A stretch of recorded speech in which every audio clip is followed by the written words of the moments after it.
Hello, Smart Money Tree podcast listeners. Welcome to this week's show. My name is Kirk Chisholm. I'll be your host. So today I'm joined with Jack Wang. How you doing today, Jack?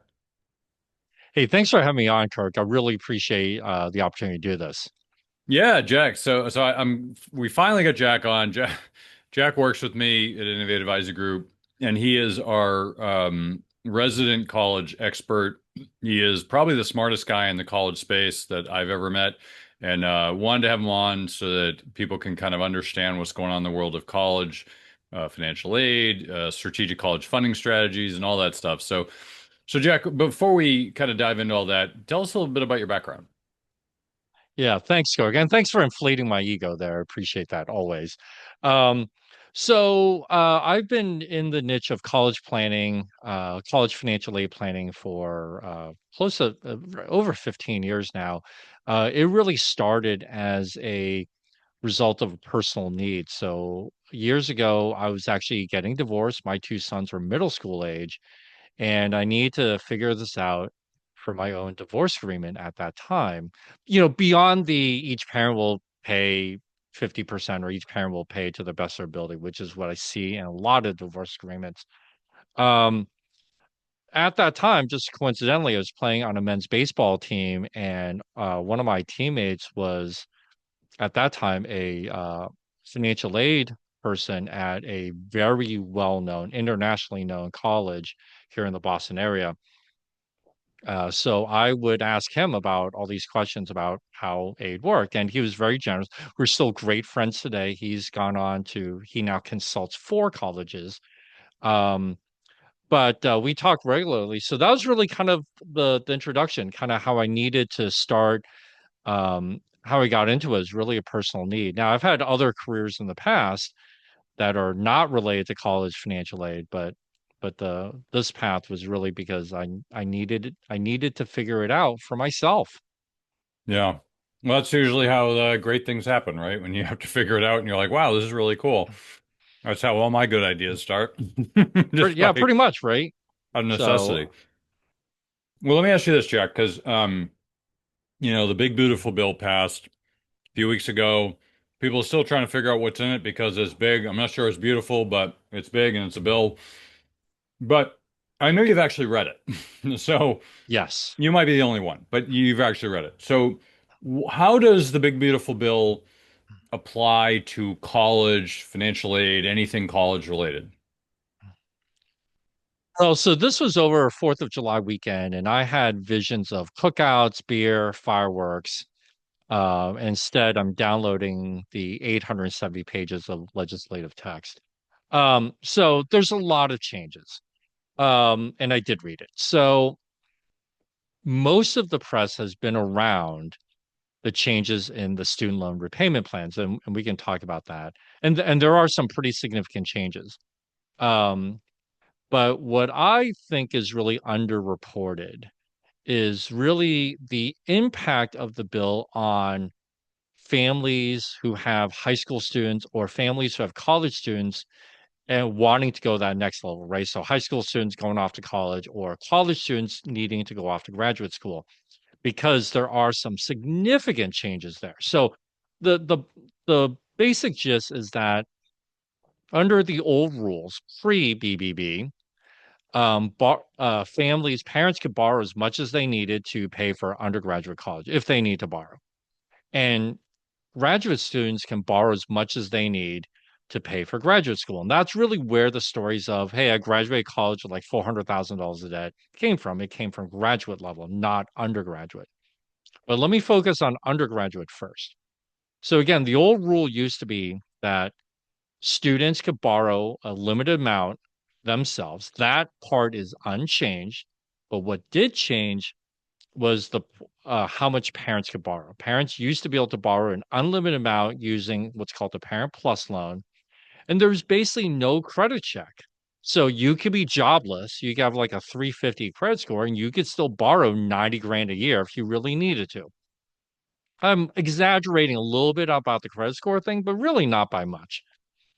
Um, that has changed. So under the new rules, so anybody who is going to be a college student after July 1 of 2026 and their parent will be a borrower after July 1, 2026, that parent is going to be limited to $20,000 per year on the Parent Plus loan with $65,000 aggregate, which means if you need to borrow 20 grand a year, you're done after 3 years, whereas typical undergraduate programs take 4 years. So that's a problem.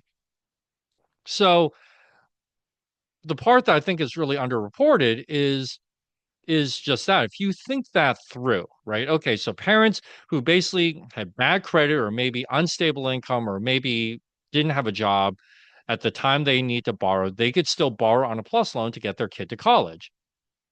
Can't, you know, yeah, you could still do that. The credit criteria doesn't change, but now you're limited how much you can borrow. So that's going to force families into the private loan market. But when it comes to private student loans, credit score matters, income matters, employment history matters, right? Things like all the things you need that, when you get a mortgage that they want to look at, those things count. And so if you play it through, I think families, especially those families who need to borrow or at least borrow for a portion of their kids' college, are going to be in for like a really rude awakening, you know, um, because they didn't have to do it before, but now they're gonna have to worry about what their credit score is and their debt to income ratio and all that other stuff. And similarly, at the graduate level, again, the rule used to be students can borrow as much as they need themselves. But now students themselves are going to be limited to 20,500 per year, $100,000 aggregate for graduate school. For any professional school, so professional school being medical, dental, vet, law, and even I think like chiropractic, they're going to be capped at $50,000 a year, $200,000 aggregate. So now all those parents, I work with a lot of parents who say, no, no, graduate school is going to be on my kid only, right? But now your kid may not be able to pay for all of graduate school, which now it might fall back on the parents to co-sign. And as a co-signer, that now introduces the credit underwriting criteria, the credit score, debt to income ratio, blah, blah, blah, all the things now. So this, again, I think is going to be a huge, rude awakening for the families who didn't have to think about this before, but they have to think much more about their overall financial situation if they want their kid to go to college or graduate school. Yeah. Yeah. I think, what do you see are the biggest challenges families face right now? I know the process of getting your kid into college is certainly challenging enough. Um, but understanding the financial part seems to be this endless enigma of how it works. Um, what do you think are people's biggest challenges right now? I think a couple things for challenges. Number one, if you just think about the process itself, right? When your kid's in high school, think about college, applying to college and taking the classes and tests and letters of recommendation, blah, blah, blah. The majority of the world, I would dare say like 99% of the world, they follow the process that's been outlined by the kid's guidance counselor or what have you, which is you're really answering the question of where can my kid get in, right? What colleges should my kid apply to that have like a reasonable shot of getting in? And guidance counselors will do typically a three-tiered approach, right? Your reach schools where your probability is low, your target, which your probability is good or at least higher, and then your safety schools, which are, like slam dunks, right? Layups, whatever you want to call it. What families don't think about is the financial aspect until afterwards. And so I run into this all the time where families have gotten their kid in, and then they get the bill saying, hey, how come, or not the bill, but they get the financial aid letter saying, hey, how come we didn't get a lot of aid? Because my kid got good grades, good test scores, we didn't get that big of a scholarship or none at all. We didn't get any aid. How are we supposed to pay this? Right. And I think the challenge is, especially in light of the new loan limits, is parents have to really focus on answering the question, not the question of, hey, where can my kid get in? But instead they really need to focus on the question, what schools will give my kid the most aid, right? Which is a different question, different answer. And parents really need to think about, answering a second question, which is equally important, which is what's the best way to pay for this? You know, I run to a lot of families like, well, I'm just gonna borrow. Well, you might not be able to under the new rules. Or I'm just gonna cash flow this and just pay this out of income. It's like, okay, yeah, maybe, but do you actually have room in your budget? Right? Does that mean that you have to give up your Starbucks runs or whatever? I mean, yeah, that's sort of like a cliche in the budgeting world, but like, do you want to give up your Starbucks runs or whatever?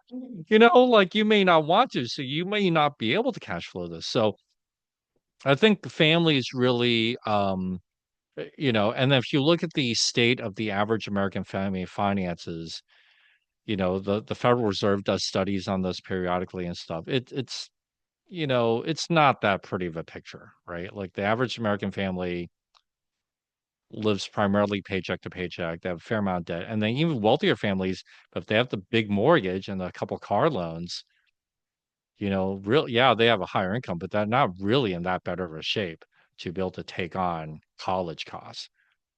Yeah, it's definitely a challenge. The more money you make, the more money you spend. So Right. people kind of fall into those buckets. The middle class kind of no longer exists, and I was surprised to find one of my kids' schools, the financial aid is offered up to like 300,000 or something like that. They're offering financial aid for like private schools. I was like, what? I thought it was for people who didn't have money, but no, it's pretty much everybody. So, Yeah, um, that I'll say something about that. I think what you bring up is a common thought of people, right? Like financial aids for people who are poor. Um, yes, there is that. Okay. I want to acknowledge, yes, that does exist. But the reality is the vast majority of aid for college, well, I'll say it this way, sorry. The vast majority of gift aid for college, and when I say gift aid, I really mean scholarships, grants, stuff you don't have to pay back, right? Which is what we want. The vast majority of that aid comes from the colleges themselves. And as such, they get to set their own rules. So if they want to give financial aid to a family making $300,000, they can do that. I've actually had clients get that. So it does exist, but you have to look at it from the college's perspective, right? Like, what's their incentive to give your family that aid or your kid that aid, especially if you're higher income? And it's not just grades. I mean, it's kind of like this, like I kind of use the analogy, like, you know, you walk into a Ferrari dealership, right, or any exotic car. You say, "Hey, listen, I really, really, really want a Ferrari. I think I would look cool in it and be awesome driving down the street, right?" Like, yeah, you might really want a Ferrari, but then you're at the Ferrari dealership asking for like a discount. Well, what's the incentive for Ferrari to give you a discount when there's like a million other people who also really, really, really want a Ferrari? Right? Colleges kind of work the same way, right? Especially at those Ivy League schools. They're the Ferraris, right? So what's their incentive to give a family? So if you have a legit reason you play that game, then fine. But for most families, they don't understand that because they only see it from their perspective, like, well, my kid's deserving. Well, okay, but why? Well, because my kid gets good grades. Well, so doesn't every other kid who applied here. Well, my kid got a good test score. Well, so didn't every other kid have that who applied here. What's the special thing about your kid, right? If you can figure it out, that'd be great. That's part of what I help families with. But but for most families, they don't think about what's in it for the college. They just think, well, this college didn't give me a lot of aid. Well, no kidding. Why would they? What's their incentive to? Right. So, So, but what should they look for then? I mean, all colleges are virtually the same. All kids are virtually the same. Obviously, there's variations to each, but there's a lot of smart kids applying to Harvard. There's a lot of smart kids applying to BU. There's a lot of smart kids applying to a lot of places. Why, why wouldn't they just take all the smart kids? Like, what are colleges looking for that would cause you to want them to give you aid when there's a whole bunch of people right behind them that look just the same as you? So what I'm about to share is the inside baseball or the money ball, kind of the game that actually exists behind the scenes that most families are not even aware of, and most guidance counselors at kids' high schools are not aware of. So if you look at the organizational chart of a college, there's the missions department, there's financial aid department. They typically sit either side by side organizationally, um, or sometimes it's actually one department inside college. But sitting above those two groups is something called enrollment management. And we actually experience this. Even if your kid is non-college or don't go to college or your kid's well out of college, we as regular consumers, we actually experience this whenever we buy airline tickets. So if you ever wonder why, like, hey, if you fly certain days, it's cheaper than others, or why do the airlines have a fare sale only these routes and not these other ones, or only to these destinations or not these other ones?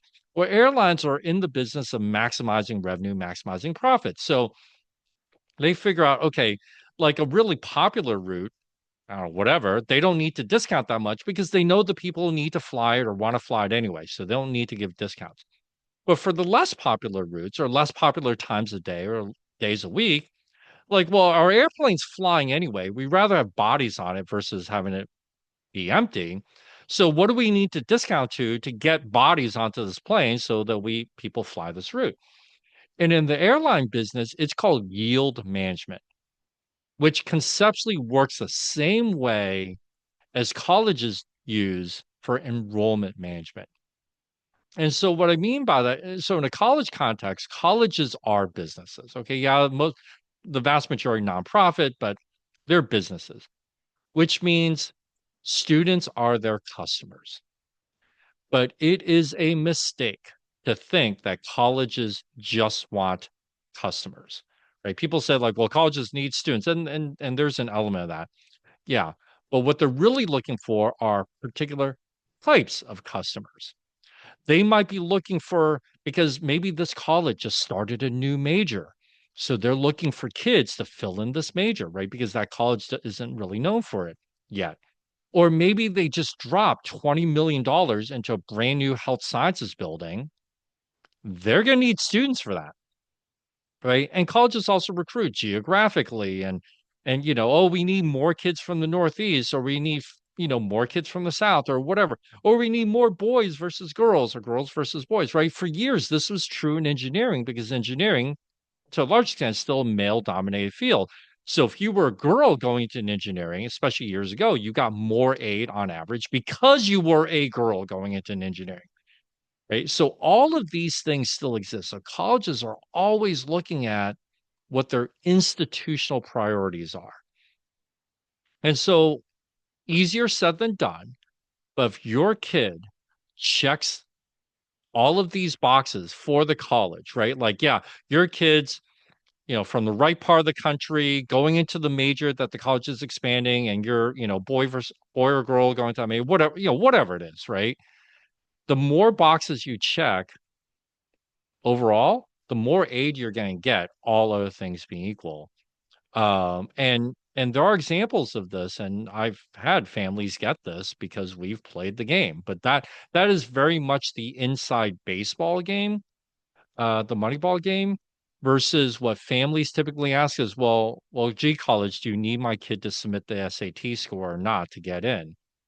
Um, right? So I guess the bottom line is what I tell people is that there's a big difference between being accepted and being wanted, right? Lots of students are accepted, but that does not necessarily mean that they are wanted. The kids who are truly wanted get the aid to entice them to go to school. The kids who are accepted but not want to get either little to no aid because the college like, hey, you want us more than we want you. So we'll give you the right to come here. And oh, by the way, we'll give you the right to pay us 95 grand for the right to be here. Hey, whatever, right? Each their own. That's yeah, it's crazy to think. So how would is there like a central website, or like how do you know what the schools want? Like if my kid's looking at colleges, how am I supposed to know this school's going to want me, this isn't? because it takes a lot of time to apply. They charge money, you have to go visit the school. Like, how do you know? Yeah, it is definitely more art than science, absolutely. But there are a couple of telltale signs. And part of how I know this, by the way, I whenever I travel, I spend a lot of time visiting colleges. So for example, on my recent trip out to Portland, Oregon for a conference, I spent the day out at Oregon State talking to their missions and financial aid staff about this stuff. Now, I'm not going to tell you what they said because this is really kind of like asking for the secret recipe to Coca-Cola, but I can tell you from experience in talking to all different colleges, there are a couple of telltale signs. One is if you hear like in the news that like college is starting a new major. Okay, that's obviously well, if they're starting a new major, that's obviously a sign. Along those same lines, if you see in the news, hey, college is breaking ground on a brand new state-of-the-art engineering building or health sciences building or whatever, again, a college is not going to drop, $20 million into a brand new building to leave it empty. Okay. So those are signs. Um, another way to tell is colleges will have their missions reps or missions officers assigned to a particular geography. So you could, for example, like, and colleges split up the country in different ways, right? So here in New England, sometimes people will say, oh, yeah, we have someone covering Massachusetts, whereas another college might say, we have someone covering like all of New England. So so let's say your kid's going to go to an out of state school but you live in an area where that admissions rep covers, let's say, every state east of the Mississippi. Well, one person cannot cover every high school east of the Mississippi. So that actually tells you that being from a state east of the Mississippi is not a priority for them, right? A priority would be for them would be, hey, I have admissions reps, someone who only covers the Boston area, right? That would be a priority. If you saw an out of state school with somebody like that, that would be a priority for them. Now, in state schools locally, like if you look at a college, we're in Massachusetts. So if you look at a college in Massachusetts, they have admissions reps covering all over Massachusetts. That doesn't really mean much because we're here, right? But if you have an out of state school who breaks up Massachusetts into little chunks, then that really tells you that's a priority or not. Um, I can also tell you a lot of times when families look at like colleges, they'll say, "Oh, well, little Johnny wants to major in business." Okay. And they'll say, "Oh, and we'll have little Johnny apply to XYZ school because business is the biggest major on that campus." Well, that's a contraindicator. So if that college already knows that business or already has business as its biggest major, they're already getting enough applications for that major to where they do not need you. Right. Now, that doesn't mean you should go for the smallest major, but it definitely means that you should not go for the biggest major because they're already getting enough. That's how it became the biggest major, right? So it is hard to really tell. Um, most families ask for like, "Hey, college, what are you looking for in an application?" What most families don't ask is what kind of student or what kind of majors or what kind of those type of things do you actually want, right? It's not what you're looking for, it's what do you actually want. And most families do not ask that question. Huh. That's interesting perspective. I hadn't thought of that. That's probably a good question to ask. So what are so thinking about it that way, how should what are some tricks that people can use? It sounds like finding a school that wants you is certainly one. What are some tricks people can use to spend less? I know pretty much every financial advisor out there and every blogger or whatever, they're all writing about how you should save more for college. Well, I've run the numbers. You can't save enough for college. It's just not feasible for virtually everybody. So, uh, what people don't talk about is how to save on the cost of college rather than save for college. So, spending less versus saving more. So, what can people do to spend less on the cost of college? Um, it's really understanding and playing this game, right? People often think like because of the timeline that they get from their guidance counselors. If you look at a typical timeline from a typical high school guidance counselor about college, hey, do this freshman year, do this sophomore year, do this junior year, et cetera, et cetera. There is zero mention of anything financial until senior year when it's fill out the financial aid form. Okay. But families can do much more. So it starts a lot earlier.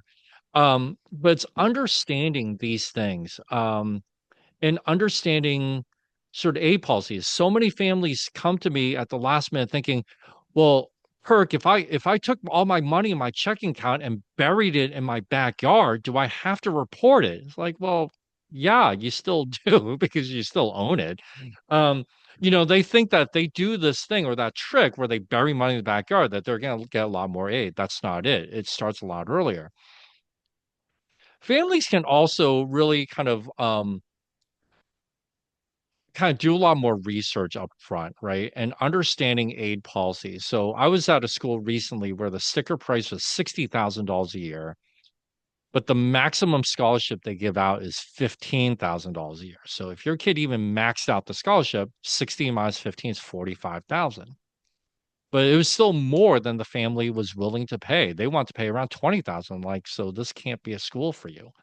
Um, but it's really but it's understanding these things, the things I've talked about, um, and look and doing some of the research ahead of time to really figure out kind of what's realistic versus not, can really go a long way. People often think again, it's oh, my kid just has to get good grades and good test scores, and they'll get a huge scholarship. Yes, good grades and good test scores help, but is by far not the only thing. And it doesn't even help as much as most people think. Um, and oftentimes, a lot of these families with their high achieving kids, good grades, good test scores, they'll apply to an Ivy League school. Guess what? Ivy League schools don't do scholarships. So I don't care what your kid scored on the SAT. Your kid's not getting a scholarship, right? Period. So, you know, there are these tips and tricks to lower the cost of college, but I think the bigger issue is to really get a better sense of expectations up front. And the earlier they do it, the better off they're going to be overall. Yeah, that's good to know. So you mentioned a few times, like, starting early. When should people actually start looking at colleges and start applying and starting strategizing about their financials? So, as I mentioned, like the typical timeline's not till like late junior year, begins senior year, because that's when the first mention of anything financial is shows up. The reality is it's as early as freshman year of high school, if not, let's say eighth grade. The reason for that is because financial aid forms, first of all, people ask, well, what year did they look at? They look at something called the base year. And the base year is the tax return that spans the spring of sophomore year into the fall of junior year. Now, if you think about that, that's a lot earlier than what most families even think about college, right? So if you start looking freshman year and we need to move stuff around to do stuff, you have time to do it, time to get it done, whatever. The objection, of course, to that is, hey, Jack, my kid just got to high school. My kid's a freshman. They don't know what they want to major in. They don't know what college they want to go towards. Yes, but we can start looking financially like what are you can afford? What are you willing to pay? How are you going to pay that bill if it comes to that? And a lot of the strategies I work with my parents on about visiting schools and the questions to ask and who to talk to, they start as early as freshman year because colleges track that activity. And as part of the enrollment management game, colleges track the activity because if they know that you're somewhat interested, again, all other things being equal, they're more likely to give you some aid versus if you never visit, never contact them, never go on a tour, never do this, then colleges know that you're not interested. And so, yeah, your kid might be accepted, but all other things being equal, they're going to get less money because they think you're less interested. So they're going to allocate that money to another kid who they think they can attract with some aid money who will then show up. And Okay. that starts as early as freshman year of high school. Freshman. Wow. Okay. Yeah, that's a lot earlier than I was I was expecting. My kid's a sophomore. It sounds like a behind the ball. Well, I mean, you still have time. What you don't want to do is wait till the very last minute, which I get plenty of inquiries on is, hey, my kid is senior. They're in the middle of filling applications right now. What can we do to get more aid? And it's like, well, yes, there are still things you can do, but you have very little time to do them. And if you're not going to do them, then you're really handcuffed. Um, so yeah, options exist up until last minute, just a matter of how much time and what's the willingness of families to do them. All right, cool. Well, I know we're kind of wrapping up in the interest of time here. I know we're going to have you back on because fall is typically a busy time for you, and want to make sure everyone gets the benefit of your wisdom. But what final thoughts can you leave us with, and where can people find more about you? Final thought. So, one of the things I tell families, you can either spend the time now, like if you have a kid in high school, you can either spend the time now doing research and doing planning, or you're just going to have to spend the money later, right? It's going to be one or the other. Spend the time now or spend the money later because you didn't do the research, so you get what you get. So start thinking about it earlier. Where can people find me? People can always email me, jack@innovativewealth.com. That's my email. Or I do have a podcast available on all the major platforms. The podcast is called Smart College Buyer, where I go over a lot of these details and I have guests talking about different aspects of the college planning process. So I'm available on all the major platforms, but give it a subscribe or a like and a follow and I talk a lot about this stuff, and so that it can really help families figure out this process. Awesome, Jack. I really appreciate you coming on the show. For those of you who don't know Jack, he works with me. He's the brightest guy I know in the space. We bring on other people, but Jack's. If people want to know what's in the big beautiful bill, they talk to Jack because he actually reads this stuff. Most people read Yeah, it I'm from not sure somewhere I want else. to know be known for that, but thank you. Well, awesome, Jack. Appreciate your time and thanks for joining us. Thank you, Kurt. Hey, Doug, did you hear? We're giving away free money.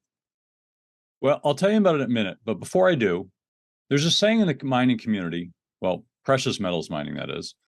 The saying is that if you want the best deals, you have to be in the room. Now, you're probably thinking, what does it mean to be in the room? Well, I'll tell you. Being in the room means that you're on the short list of people who get invited to be a part of the best deals. These are the deals that most investors will never have access to. I mean, like IPOs? Nope, IPOs are chump change. Those are for retail investors, small potatoes. That's nothing compared to these deals. These deals would have you salivating to get access to them. Once you know they exist, you will never look at investing the same way again. I almost don't want to even tell you that they exist because it will ruin your thinking of how the investing world really works. Now, you might be excited that these deals exist, but you only have access to the deals if you're an insider or in the room, as they call it. Now, as loyal listeners to the show, I'm going to give you a chance to be in the room. Money Tree Investing Podcast has created the Insiders Club. This is a community of our show's members who are loyal listeners of the show and want to get more out of their investing experience. Being a part of the Insiders Club gives you insider status for upcoming events and webinars, discounts, free stuff and books, and influence on the future direction of the show. This is a great opportunity to join us as we expand our content and services. Oh, and did I mention free money? Yes, in the next few weeks, I'll be giving away free money to our members of the Insiders Club as my appreciation for listening to the show. Now, there's no cost to join the Insiders Club. Just go to moneytreepodcast.com/free money today to join the community. That's www.moneytreepodcast.com/free money. I hope to see you in the room.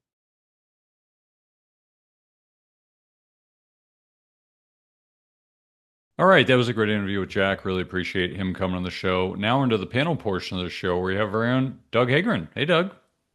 Hey Kirk, I'm really gonna enjoy this one today. This is a fun Yeah, one. I know. We're gonna Doug is gonna get a chance to we're gonna unleash the Doug today. Um, we also have our very own Phil Weiss. Hey, Phil.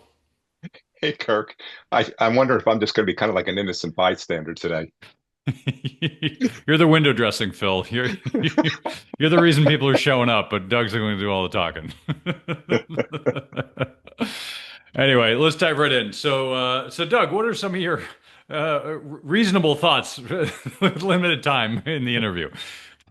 Yeah, well, I think, one of the things that I took away is I know when Jack talked and you both talked about him reading the One Big Beautiful Bill. I think that's a huge piece that um, can't be underappreciated of the impact that that's going to have going in for families going into going into 2026 and beyond.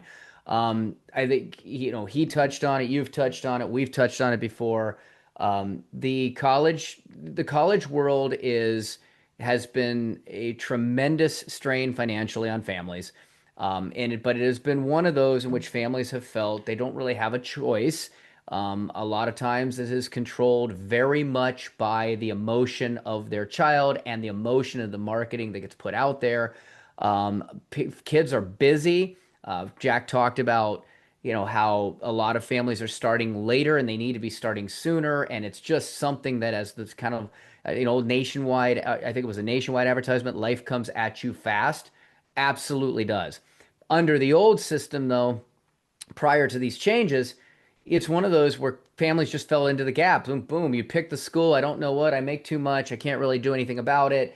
Or even if you don't make too much, you think you're going to get a bunch of aid, and then you don't, and you don't really understand all of the nuances that go into why colleges give aid and think it's all about financial when there's just so much more about who your child is, the relationship they have with the school, that the schools need to get students versus just like any business, a school that has a line out the door that just really couldn't care less about who's applying, and therefore they're going to be more selective and not give anything.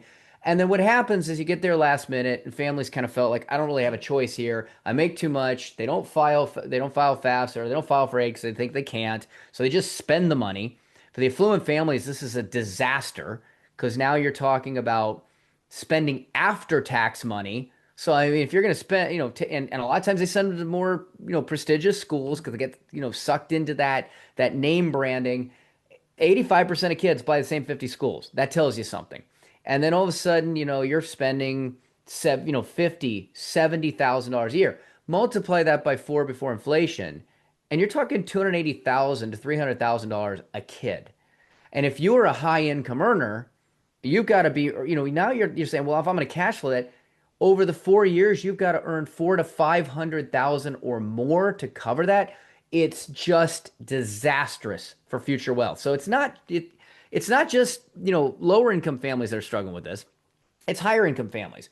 Now you look at the lower income families and they think that there's just going to be this magical money that's out, whether it's special kid or need.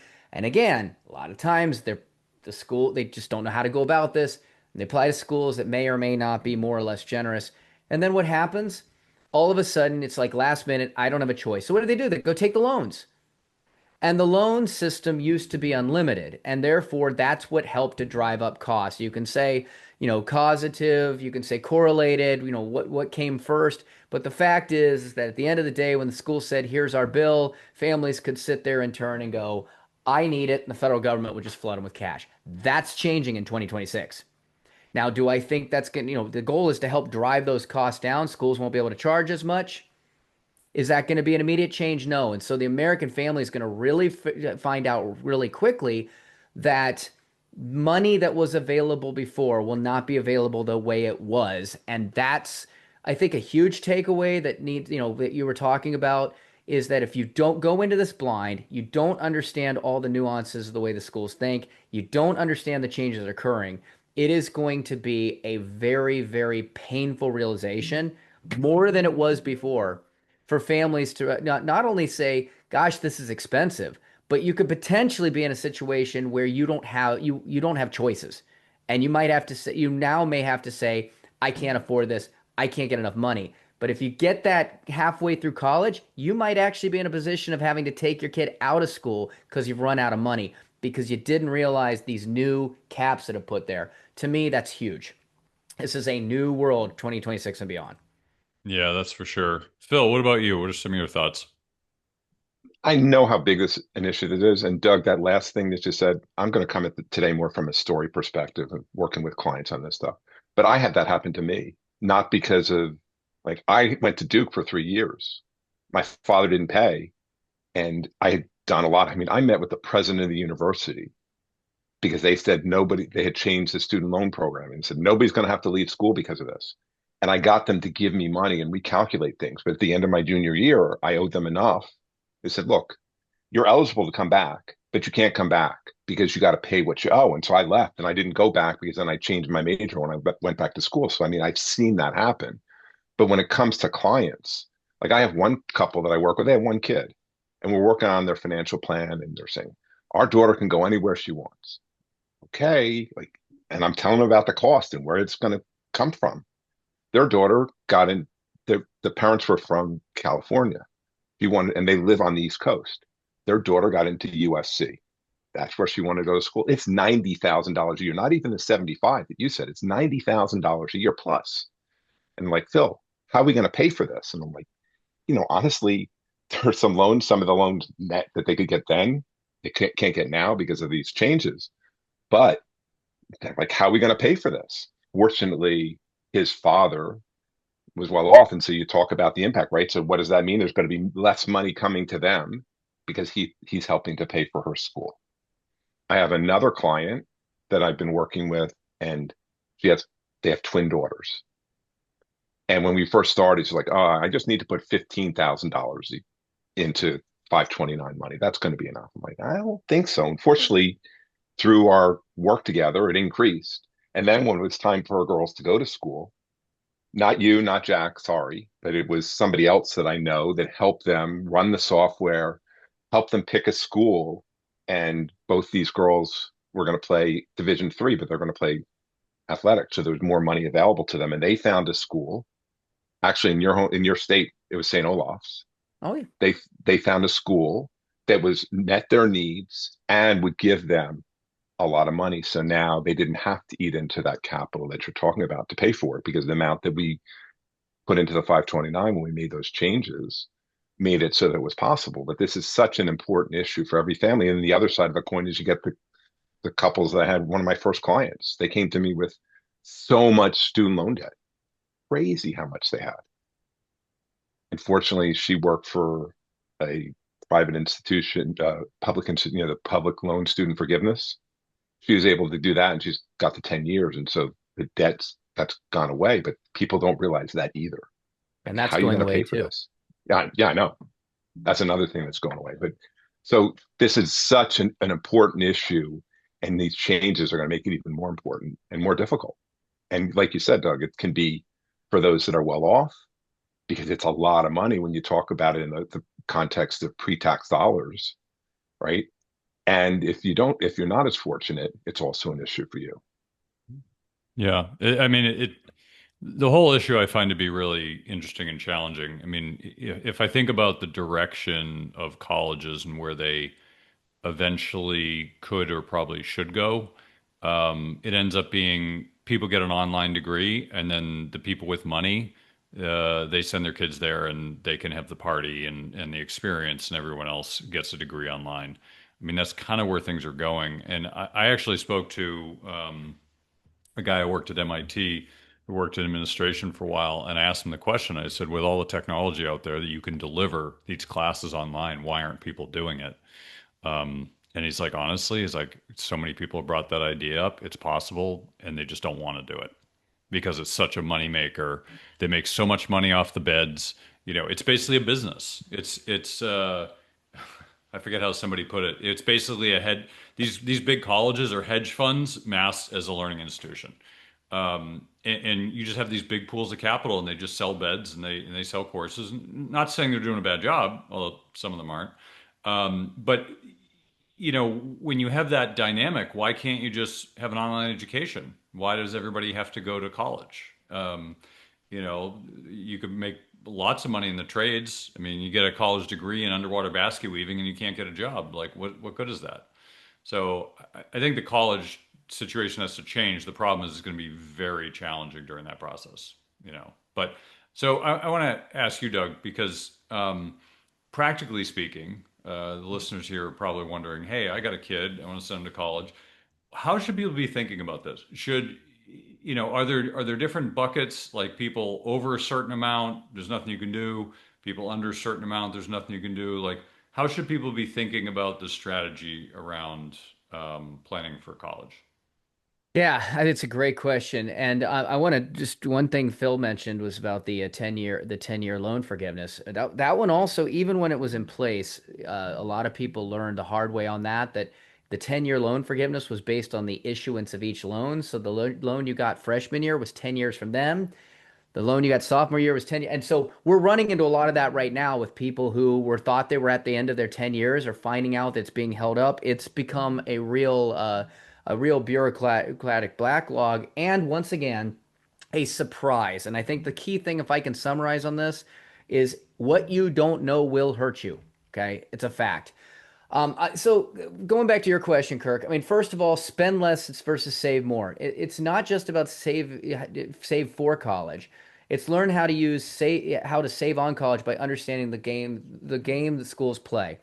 There's a book out there called Degrees and Pedigrees, and I listen. We know this. You both are in the financial space. How often does facts and logic win the argument? Not, not Never, much. never, right? So you're now dealing with something that is unfortunately, along with maybe weddings, funerals, the house, top four most emotional things that people make decisions around. And it's incredibly difficult for parents as they go into this because they're pulled by the pressure of also someone who is, as we know, biologically the brain doesn't fuse into the most logical side to about 26 plus. So they're extremely unstable emotional beings in your household in teenage years. And I think the first thing you have to do is you have to think of this like like flying a plane. First officers do a lot of the work in the cockpit, right? It's their job to really fly it. Captain there is to make sure the first officer doesn't screw it up. Okay. The parents need to step up as the captain in the cockpit. You don't have to fly the plane, but you have to be aware of what's going on the entire time. I think it was the plane disaster that happened several months ago. You can't have someone just flipping your flaps and your air brakes on or whatever they did at the wrong moment in the middle of takeoff. Okay, you can't do that. Okay, you need to know. You need to be the adult in the room. There's a book called Degrees and Pedigrees that was published, and again, this is the logic part of it. We find today, and my wife has these conversations. A lot of parents are having these conversations. They turn to the peers and friends that they know, and they're often told the same thing. You got to go to these premier institutions because they got the better majors and the better this. The fact is that is as Jack talked about, if they have a big degree, that's used as marketing and they really don't need more people. It doesn't necessarily mean the degree is better. In fact, the book Degrees and Pedigrees showed that where you went to school had almost zero impact on your long-term outcome. And what they did is they looked at CEOs, they looked at heads of nonprofits, they looked at politicians, etc. And they really looked at the heads of every industry and realized that there was no pattern. That it really they came from anywhere. And a lot of times they didn't come from the big prestigious names. By the way, Prestige, if anybody's seen the movie by Christopher Nolan about the magicians, Christopher Bale's in it. The word prestige comes from the Latin term prestigios, and I don't know if I said this right, but it literally means to deceive. Okay, so a prestigious school is deceiving you. It's pomp, it's circumstance, it's wow factor. And so there's the more money they have, the more they can market to you, the more that they can get you to convince you to come there and pay those big dollars. So I think Jack made a really good point in saying, look, you need to be able to kind of look at a combination of who's going to give you the money and what they're going to do. They need students first and foremost. I mean, you can ask. I've got a list of 100 questions to ask when you're on campus tours that really can help to identify if the school is going to be a good fit for you as a family. It doesn't need be the biggest name.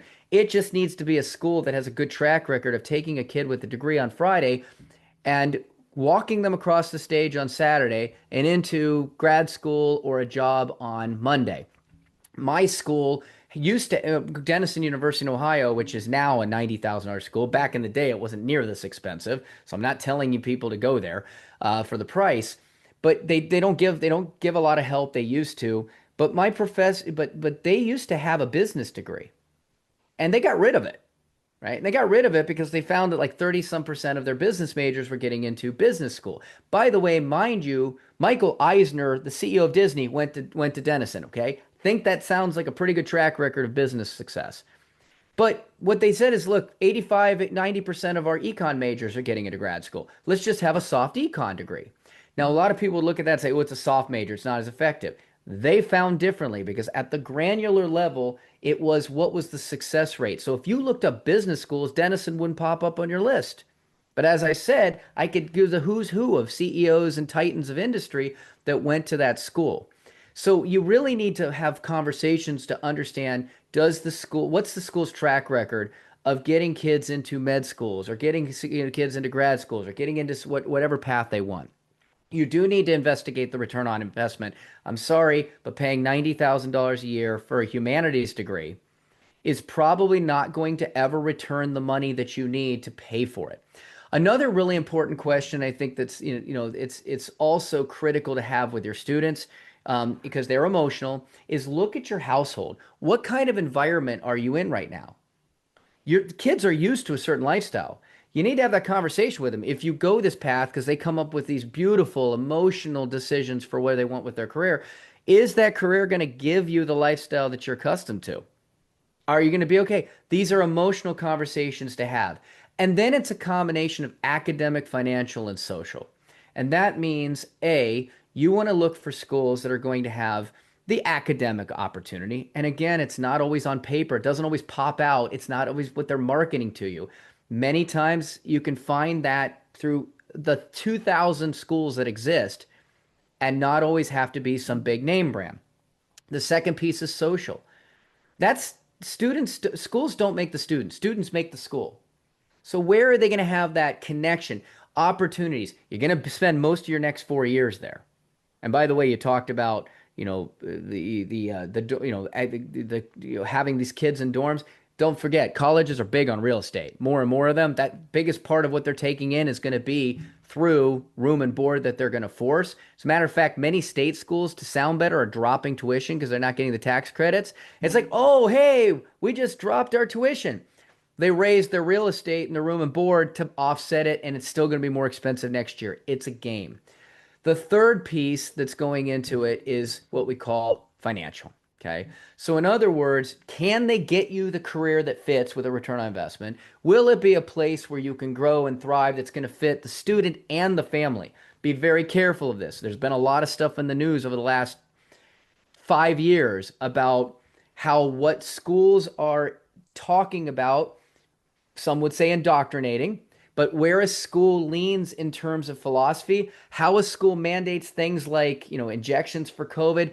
Again, I'm not here to tell you right or wrong, but do your research to make sure that that school is going to provide and fit what you and your family need and are going to be okay with. And what are the top 5 things that really matter to you? And then the third is who's going to give you the money. Now that's, and remember, the schools control this. The public schools don't have near the money necessarily to be able to give out unless you're some of the names like Chapel Hill in North Carolina or Virginia or Michigan. Very wealthy schools. They determine how to divvy out their own money. Most state schools are relying on federal money. They just don't have a ton of it. You mentioned USC. USC used to be a very generous school because it was the University of Spoiled Children. It wasn't a good academic program. They didn't have a great reputation. Guess what? They went out, gave a ton of discounts to get students in there. Now it's a $90,000 school. I can tell you a story of a kid who wanted to go to Stanford. He was the highest GPA in his school's history. He was valedictorian. He applied to Duke, Stanford, Willamette, Rensselaer, all of these. Duke, Willamette, Rensselaer, them, they gave about $15,000 off, making about $50,000 a school. Stanford rejected him outright. Best thing that ever happened because that's where he really wanted to go, but they wouldn't have given him anything. USC came back and at the end of the day, he paid $15,000 a year and they paid $3,000 to $5,000 a year to do research. Okay. Now, that isn't USC anymore, most cases. But if there are schools out there, generally out, that are going to give money as a way of evening the field to get students in against those names. A lot of times, even if you're looking at public schools out of state, that's often a struggle because they will often reserve their own in-state money for their school students, but not always. In Minnesota, a lot of kids go to Iowa State. Why? Because they give money to get students down there because they're trying to help the Iowa economic base. So a lot of times you can look outside your state, might be a state like Arkansas or Iowa that doesn't have that draw naturally, but they're going to use money and incentives to get students there. These, and again, if you have talents like music, some schools get $5,000 to $10,000 a year to have you come. You don't even have to major or minor in it. So you have to understand your talents. Look for schools that tend to be generous like this. Again, we can help find those. But I want to say one last thing before I turn it back to you and just take a breath here. I would argue that it's not just important to look who's giving you the money and the discounts. It's critical. But the biggest area that is most or least understood is how to pay for college, how you use your money. Different things. And most people's like, oh, 529 are just cash flow. It's kind of the way they think, or hopefully I'll get scholarships. Couldn't be further from the truth. There are lots of tax strategies out there, different ways you can think about using your money and leveraging assets that you have. Again, there is a significant list of things, and most of it isn't known about, and most of it isn't used unless you're working with someone who's in the financial space that truly understands college. The Journal of Financial Planning came out and said affluent families are getting destroyed by the lack of financial planners' knowledge in college space. Costing them millions of dollars in lost opportunity cost on their money over time because they don't understand the ways to play this game. And to me, I think that is an area that especially affluent families, because this is the one thing where if you don't have a lot of money, yeah, you might get need-based aid. If you hit the lottery, if you've got parents that don't make a lot of money and you want to go to a Harvard, they're 100% need-based school. If you can get in there because you're one of those outstanding kids at a Harvard, and I'm not pushing Harvard, but if you get into it, it's the academic lottery. You can come there for virtually nothing. But if you have money, they have so many people willing to write full checks. They're going to pay. They don't give merit aid whatsoever. They don't give you any credit for because you have a smart student. They're all smart there. So that's the issue where you've got to be creative in the space, and therefore you're going to be more limited, especially if you're affluent family. You're going to be more limited unless you're willing to be creative in the schools you're willing to look at and get away from the prestige. And then more importantly, put in place the strategies on how to pay that can save you tremendous dollars. The one last thing I'll say on this is you talked about how much money. I know families making $250,000, $300,000 a year that are still getting need-based aid. So when families say, "Oh, I make too much money," you're absolutely wrong.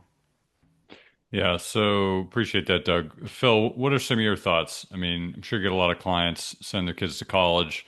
How do you deal with this as an advisor? So, first thing I want to do is just have them understand what the cost is. And like one of the things that Doug mentioned is that I kind of mentioned too is when you're deciding where to go to school, a lot of times state schools, if they have honors programs, that's a real big benefit, right? Because you can go to a state school and all of a sudden now you're treated differently. And a lot of people say that your education is similar to what you'd get if you went to one of those big name brand prestige schools. But because you're an honor student and the schools are bringing you in to, as Doug said, to elevate kind of their population, you're going to pay less. Like, for example, where I live, University of South Carolina, the other USC, they want to increase the academic quality of their student base. They happen to like the high school that my kids went to. They look for kids out of this high school and they will offer them to come to that USC as if they're a South Carolina resident because they're basically trying to recruit them. So they're not using all that money to pay for in-state. They're using some of that money to elevate the institution. I know I have another client who their daughter was admitted to University of Alabama, and she ended up going to University of Miami instead and got like really smart girl. She got into the medical school after her sophomore year. Like that's the kind of kid that Alabama, and she was Jewish, right? And I'm Jewish, so I'm not trying to be any of that, right? But they were looking for people like that to go to University of Alabama again to elevate the quality of their institution. That then they could bring in better students. So that can happen too. So that's a conversation I'll have too. Is if your kid is a smart kid, think about applying to state schools and applying to get into the honors program. Because if you get into that, you're going to get some money, and that's not needs based. That's academic, and you can lower the cost of college and still get a really good education. And one of my kids did that. And you talked about the cost of room and board.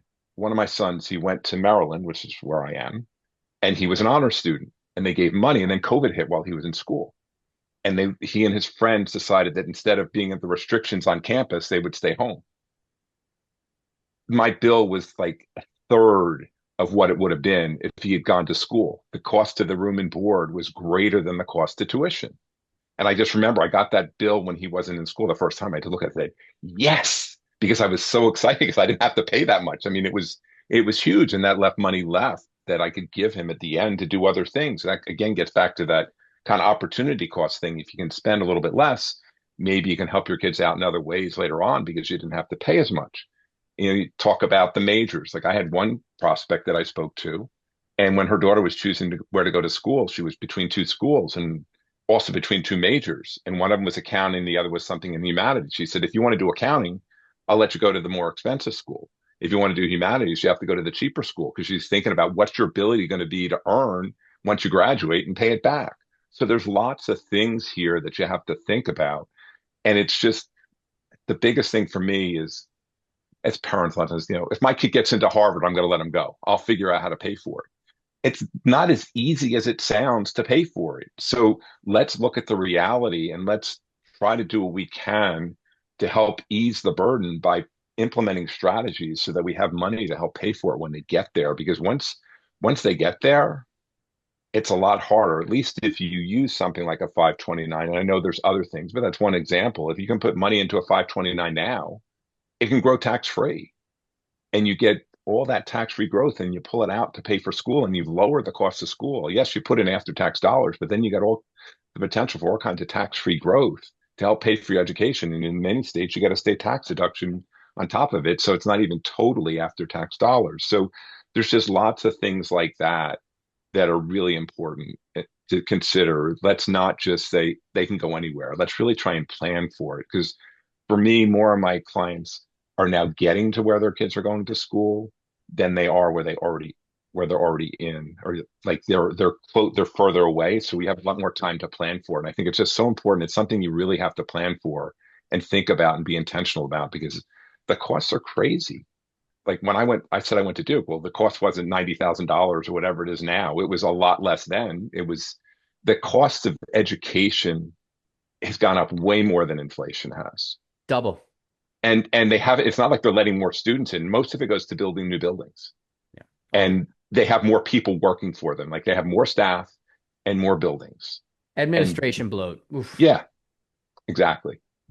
I want to, if you don't mind, Phil, you made some, I want to jump on something you said. I love the idea of the honors program because I tell you the 85% of kids that go to the same 50 schools, one of the biggest of those 50 schools is your state anchor school, right? And if you look around the country right now, the state anchor school, and it's even more up in the Northeast where you guys live, you're looking $35,000 plus a year to go to the state anchor school. It's not, the in-state school isn't cheap anymore. It's got the same branding.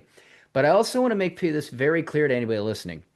It's also one of the biggest mistakes that a family can do is to go to one of these, what we call R1 research schools. And you know them. They're the biggest name in your state, typically. The state schools, like the Big Ten schools, things like that, as an undergrad.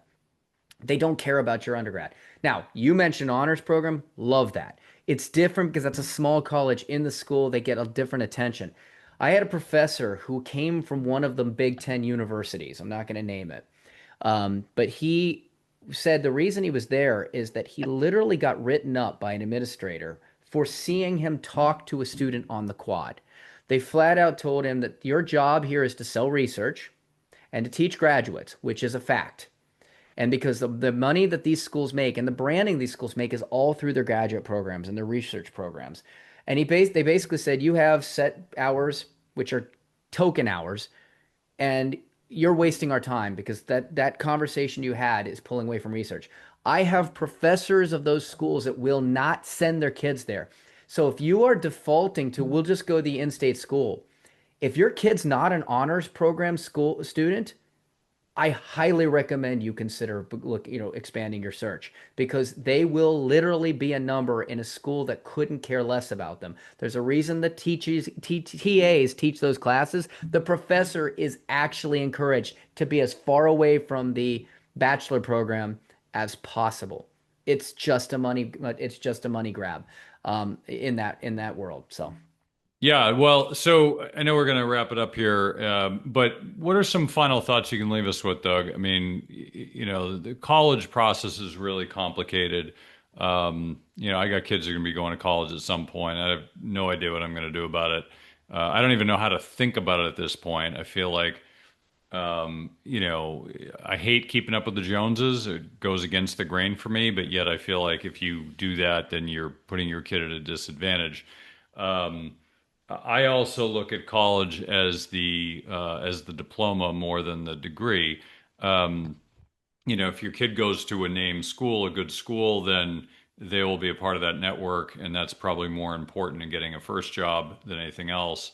Unless you're going into a degree where it's important, like if you're going to be a doctor or if you're going to be an engineer, or there's a certain profession that you need good grades and certain degrees that you get from college. But for most people, like liberal arts or what have you, I think I find it challenging to be really supportive of it.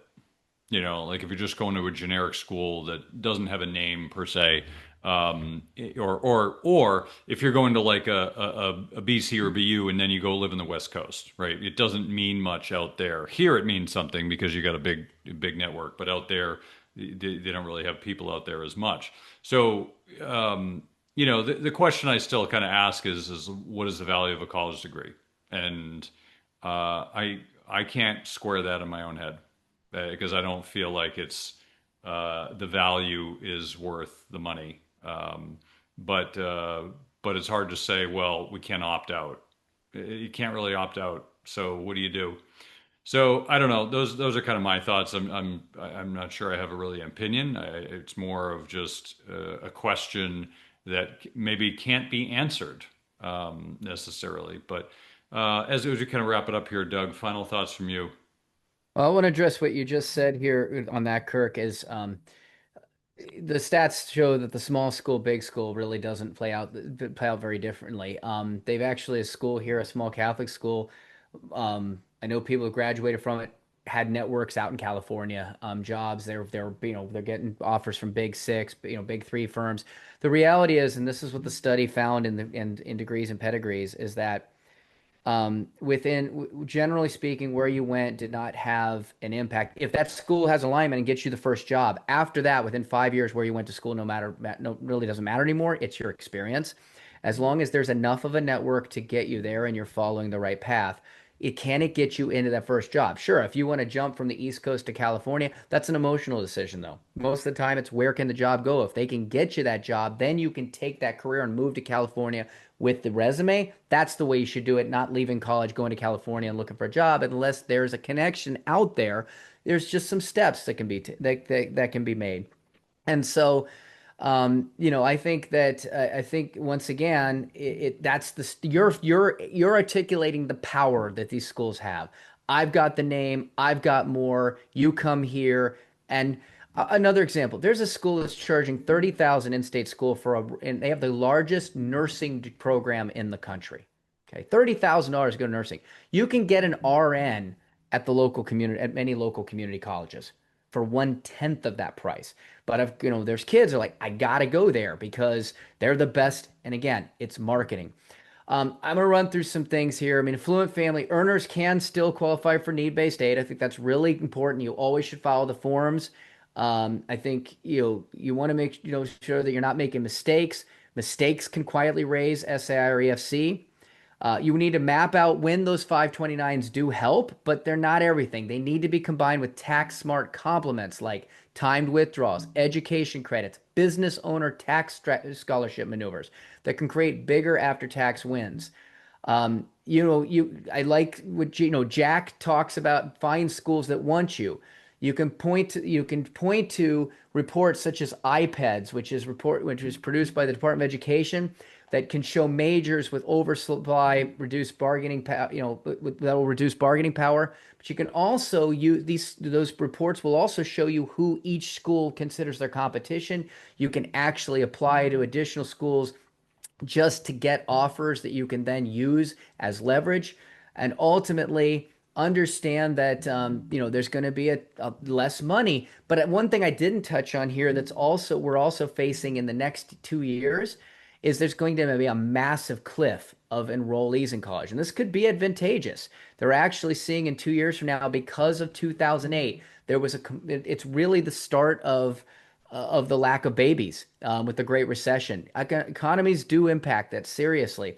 And colleges right now are facing a massive shortfall of students. That could work in your advantage if you really know, especially the schools that are going to struggle more. The private schools, they have to fill seats or they're going to go out of business. The public schools, they tend to be a little bit less, less worrisome about that. So, it's a really good time with a lot of changes if you are a smart money family. Keep in mind, college planning is wealth planning. Every dollar paid after tax. Affluent families are going to feel the hit the hardest. You need to turn taxes and timing into self-funding scholarships. Ideally, you're starting freshman year. I've talked to many families say, oh, we're not there yet. We'll deal with it next year. Every year you wait's making it harder. If you believe that you make too much for aid, it's often wrong. Aid and merit at private schools can beat public's in net cost. Don't over-index to 529s. Can't stress it enough. Coordinate those withdrawals with education credits, pair with merit targeting, cash flow shifts, and debt design to reduce total outlay. If you're a business owner, we can talk about that. You can generate five-figure multi-year tax savings when structured properly. You need to have a strategy for your list building. You need to target schools where your students wanted. And there's going to be more aid offered. Appeals are normal, so it's also good to ask for more money. Ultimately, there are so many things. Starting early, building that list appropriately. Ideally, you want to have 6 to 10 target schools that you can use to help you with leverage. You don't want to have too many. You don't want to have too little. But if today's hitting a nerve because if the conversation's hitting a nerve because you're affluent, because you're paying after tax dollars, and you don't want to drain tomorrow's retirement income, then I think it'd be really important to get our quick, no obligation, easy college report to see if you see your SAI, EFC merit landscape. You can run scholarship comparison reports. I mean, I'm going to finish with this. Every time we talk about college, markets, or retirement, people think these are separate conversations. They're not. They're the same conversation about cash flow, control, compounding, and how easily all three can be lost if you plan with yesterday's rules. This new big beautiful bill didn't make things any easier. It's going to tighten your loan limits. It's going to reduce forgiveness potential. It's going to quietly shift more of the financial burden onto you. And if you thought you were safe, this is going to hit the affluent families the hardest. Highest income, highest taxes, most at stake if you get it wrong. And so a lot of times they throw up their hands. Why plan? I make enough. But wealth without structure is fragile. The same way inflation eats away at purchasing power, college inflation is going to eat away at future income. And if you don't plan that cost strategically, through the right college funding, tax, retirement, and income design, you're going to watch opportunity drain out of your portfolio, one tuition bill at a time. It's not about chasing returns. It's about protecting your income, both for the life that you're living now and the one that you want later. Smart money is early to that realization. So reach out to us, mergentadvisors.net. That's MERGENT, mergentadvisors.net, or mergentcollegeadvisors.com more specifically.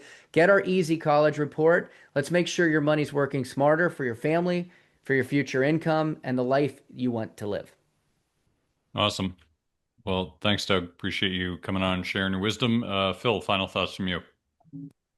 I guess the biggest thing I'll say here is this is a big decision and it's something you got to plan for. You can't just go at it and say, oh, college is a year or two away. I have to think about it now because it's a big expense and there's a lot that goes into it. And your regular advisor may not be able to answer all your questions. I know when there's questions, like I said, I had a client that we went through and I brought in somebody else. Don't be afraid if you don't think your advisor has the right answers to ask them to work together with somebody like Doug or anybody else that has more knowledge in this space because there's so many things that your regular advisor might not know everything. And there's no reason that they shouldn't reach out to somebody and get some more help because at the end of the day, approaching this issue the right way can save a lot of money and make it a lot better because we don't have to go to the name schools. Like that's the one thing I've learned more than anything else. So all those name schools, look, your chance of getting in are so small, right? Because we have these standard applications that we file into schools that used to get a few thousand applications, now get tens of thousands of applications. Maybe even some of them get closer to 100,000. It's crazy. It's so competitive. But you can still get a really good education at a lot of other places. So you have to do your homework. I think that's the big thing. Do your homework on the financial side and on the college side too. It's really important. As for me, I'm Phil Weiss. My firm is Apprise Management. I know experiencing big life transitions can be stressful. My job is to help empower women facing new beginnings with the financial knowledge and tools they need to make self-assured decisions. My firm's Apprise Wealth Management. We'd love to get to know you. You can visit our website, which is apprisewealth.com. That's APPRISE Wealth. And if you go there, you can subscribe to our weekly blog. Thanks for listening and good to be on today. Enjoy the conversation. Yeah, thanks, Phil. That's the show for this week. Thank you again for joining us on Money Tree Investing Podcast. My name's Kirk Chisholm, Wealth Manager of Innovative Advisor Group. We don't just manage your wealth, we make your life better. You can find more about me at innovativewealth.com. And of course, you can find me every week here on this show. You can also check out our show at Money Tree Investing Podcast. On our website, you'll have access to the show notes, resources, and the archive shows. Please remember to subscribe on our YouTube channel for immediate access to the new shows when they're released. When you subscribe to the show, it allows us to get access to some of the top minds of investing in personal finance. While you're here, please leave a comment and question if you want us to address it on the show. Have a great week ahead, and remember, no one will care about your money like you do, so invest in your life.